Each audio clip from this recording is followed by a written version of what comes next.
स्वागत है आप सभी का हमारे YouTube चैनल में। आज हम लोग क्लास 10th बिहार बोर्ड के क्वेश्चन बैंक का देख रहे हैं एक झलक। ठीक है, सबसे पहले ज्योग्राफी का जो चैप्टर 1 है उसी के खंड क को देखेंगे।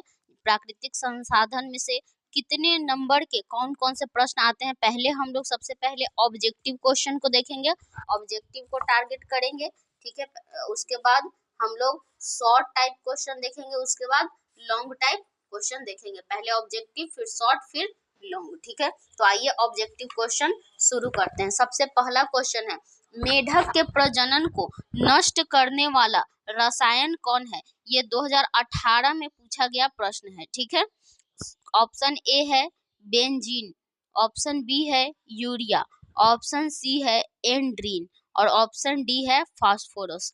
और इस प्रश्न का जो सही उत्तर हो जाता है क्वेश्चन नंबर 1 का, वो हो जाता है ऑप्शन सी, एंड्रीन जो है मेढक के जनन को नष्ट करता है। ठीक है, उसके बाद है सेकंड क्वेश्चन, काली मिट्टी उपयुक्त है? ऑप्शन ए है कपास के लिए, ऑप्शन बी है लीची के लिए, ऑप्शन सी है गेहूं के लिए, ऑप्शन डी है बाजरे के लिए। ये 2019 में पूछा गया प्रश्न है और इस प्रश्न का जो सही उत्तर हो जाता है ऑप्शन ए, कपास की खेती के लिए काली मिट्टी काफी उपयोगी मानी जाती है। ठीक है, क्वेश्चन नंबर 3 है, काली मृदा का दूसरा नाम क्या है? यह क्वेश्चन बहुत बार पूछा गया है, काफी इम्पोर्टेंट भी है। ठीक है, 2011 में, 13 में, 17 में, 19 में, सोचिए 4 बार इस क्वेश्चन को रिपीट किया है बिहार बोर्ड। तो चलिए देखते हैं। ऑप्शन है बलुई मृदा, ऑप्शन बी है रेंगुर मृदा, ऑप्शन सी है लाल मृदा और ऑप्शन डी है पर्वतीय मृदा। और इस प्रश्न का जो सही उत्तर हो जाता है ऑप्शन बी, रेंगुर मृदा, रेंगुर मृदा। ठीक है, उसके बाद है क्वेश्चन नंबर 4, मरुस्थलीय मृदा किस राज्य में पाई जाती है? ये 2016 में भी पूछा गया है और 2022 में भी पूछा गया है। ठीक है, इसका ऑप्शन देख लीजिए, उत्तर प्रदेश, ऑप्शन बी है राजस्थान, ऑप्शन सी है कर्नाटक और ऑप्शन डी है महाराष्ट्र। और जो क्वेश्चन नंबर 4 है, इस प्रश्न का सही उत्तर हो जाता है ऑप्शन बी, राजस्थान। जहाँ भी मरुस्थल का जिक्र हो वो राजस्थान ही बोलिएगा। ठीक है, उसके बाद क्वेश्चन नंबर 5 है, पंजाब में भूमि निम्नीकरण के मुख्य कारण क्या है? ये क्वेश्चन भी देखिए 12 में पूछा है, 20 में पूछा है, 21 में पूछा है और 22 में पूछा है। 4 बार पूछा है। ठीक है, तो ये क्वेश्चन भी काफी इंपॉर्टेंट हो जाता है। तो इसका ऑप्शन देख लीजिए, वनमूलन, गहन खेती, अति पशुचारण या अधिक सिंचाई। और इस प्रश्न का जो सही उत्तर हो जाता है ऑप्शन डी, अधिक सिंचाई। ठीक है, उसके बाद क्वेश्चन नंबर 6 है, निम्न में पुरानी जलोढ़ मृदा कौन है? ठीक है, निम्न में पुरानी जलोढ़ मृदा कौन है? ऑप्शन ए है खादर, ऑप्शन बी है बांगर, इसमें ऑप्शन सी है लेटेराइट और ऑप्शन डी है इनमें कोई नहीं। 2023 में पूछा गया प्रश्न है और ये काफ़ी ज़्यादा इम्पोर्टेंट भी है। ठीक है, तो इस प्रश्न का जो सही उत्तर हो जाएगा ऑप्शन सी, पुरानी जलोढ़ मृदा को बांगर कहते हैं और नई जलोढ़ मृदा को क्या कहते हैं? खादर। ठीक है, उसके बाद क्वेश्चन नंबर 7 को हम लोग देखेंगे। क्वेश्चन नंबर 7 क्या कर रहा है? क्वेश्चन नंबर 7 कर रहा है, निम्न में कौन मृदा निर्माण का कारक है? कौन सा कारक है? जलवायु, वनस्पति, चट्टान, इनमें सभी। 2024 में पूछा गया प्रश्न है और इस प्रश्न का जो उत्तर हो जाता है ऑप्शन, जलवायु है, वनस्पति है, चट्टान है, इसका हो जाएगा डी, इनमें सभी। ठीक है, उसके बाद क्वेश्चन नंबर 8 है, काली मिट्टी कहाँ पाई जाती है? ऑप्शन है झारखंड, बी है महाराष्ट्र, सी है पश्चिम बंगाल और डी है अरुणाचल प्रदेश। 2024 में पूछा गया प्रश्न है और इस प्रश्न का जो सही उत्तर हो जाता है ऑप्शन बी, महाराष्ट्र। ठीक है, क्वेश्चन नंबर 9 है, निम्न में से किसे नवीन जलोढ़ मृदा कहा जाता है? कुछ समय पहले बताएं, आप लोग कमेंट में बताइए, नवीन जलोढ़ मृदा किसे कहते हैं?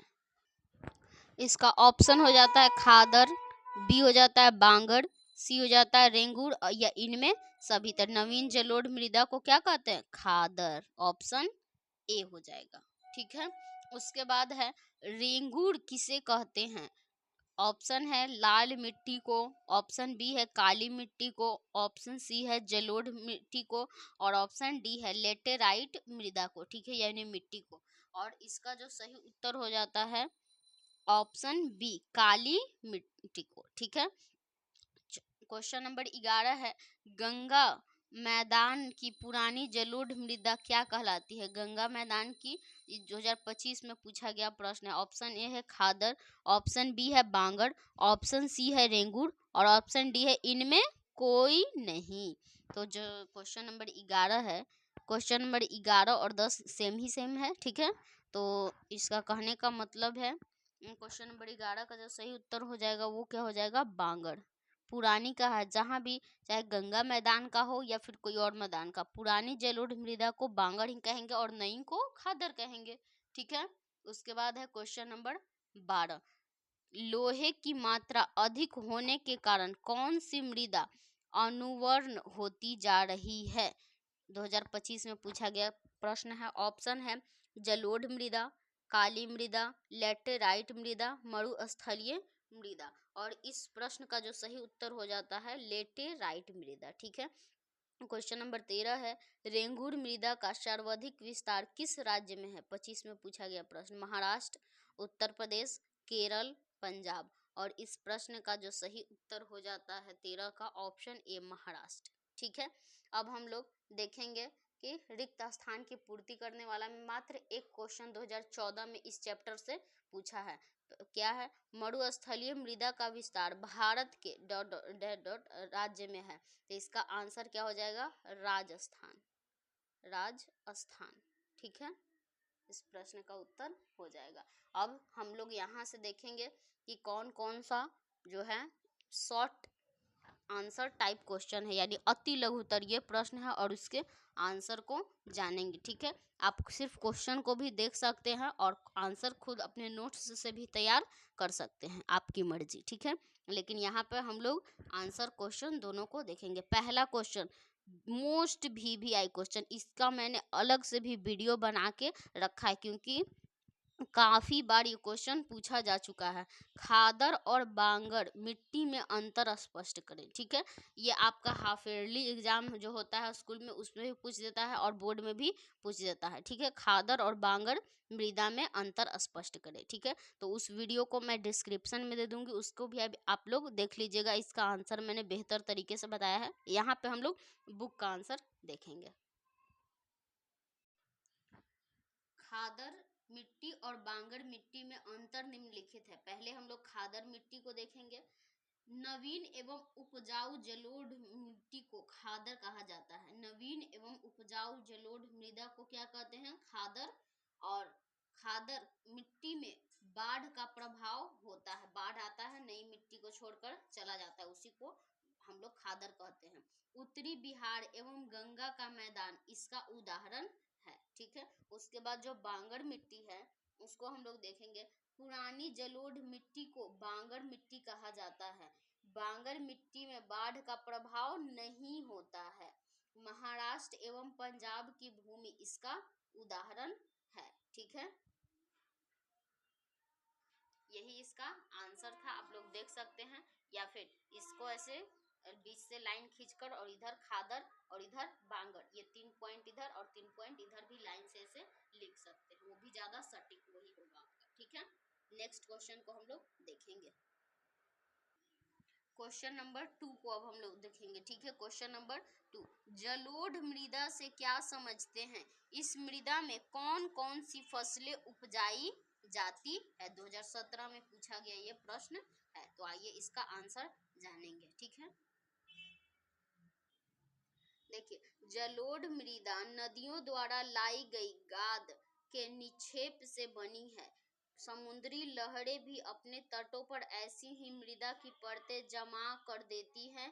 इस मृदा में चावल, गेहूं, चना, दलहन, तेलहन, कपास, गन्ना, जूट, सब्जियां आदि फसलें उगाई जाती है। यही इस प्रश्न का उत्तर हुआ। अब नेक्स्ट क्वेश्चन को देखते हैं। क्वेश्चन नंबर 3 है, जलोढ़ मृदा के विस्तार वाले राज्यों के नाम बताएं। इस मृदा में कौन कौन सी फसलें उगाई जाती है। मृदा का निर्माण भौतिक एवं रासायनिक प्रतिक्रियाओं से होता है। इन क्रियाओं के कारण चट्टानें मुलायम हो जाती है, जो आसानी से टूटकर कणों में बदल जाती है। मृदा निर्माण के 5 प्रमुख कारक या घटक हैं। पहला, स्थानीय जलवायु। दूसरा है मूल चट्टानों की प्रकृति। तीसरा है वनस्पतियां। और चौथा है भू आकृति एवं ऊंचाई। और पांचवा हो जाता है मृदा बनने में लगने वाला समय। मृदा बनने में काफी ज्यादा समय लगता है। यही इसका उत्तर हुआ। अब क्वेश्चन नंबर 5 को देखेंगे। सॉरी, अभी जो हम क्वेश्चन का आंसर बताए वो क्वेश्चन नंबर 4 का है, ठीक है। अभी 3 का बताना था, चलिए 3 का अभी बता देते हैं और उसके बाद 5 का हम लोग बताएंगे। 5 भी अभी पढ़ लेते हैं। पवन अपर्दन वाले क्षेत्र में कृषि की कौन कौन सी पद्धति उपयोगी मानी जाती है, जहां पर बहुत सारा पवन चलता है। 2021 में पूछा गया प्रश्न है। अभी 3 का आंसर जानेंगे, उसके बाद 5 का, ठीक है। दोनों क्वेश्चन देख लीजिए। क्वेश्चन नंबर 3 का आंसर हो जाता है बिहार, उत्तर प्रदेश, असम, मध्य प्रदेश, पश्चिम बंगाल, तमिलनाडु, कर्नाटक, गुजरात, आंध्र प्रदेश इत्यादि राज्यों में जलोढ़ मृदा का विस्तार है। इसमें गन्ना, चावल, गेहूं, मक्का, दलहन इत्यादि फसलें उगाई जाती हैं। अब हम लोग 5वां क्वेश्चन का उत्तर जानेंगे।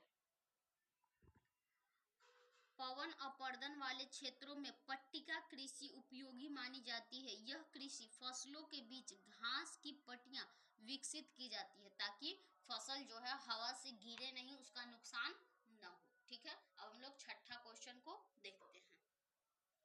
6ठा क्वेश्चन है, मृदा संरक्षण में फसल चक्रण किस प्रकार सहायक है। इसका मैंने वीडियो ऑलरेडी बना रखा है इस क्वेश्चन के आंसर का। ये काफ़ी ज़्यादा इम्पोर्टेंट क्वेश्चन में आता है, तो इसका लिंक मैं डिस्क्रिप्शन में दे दूंगी, वो भी आप लोग देख लीजिएगा। ऐसे हम लोग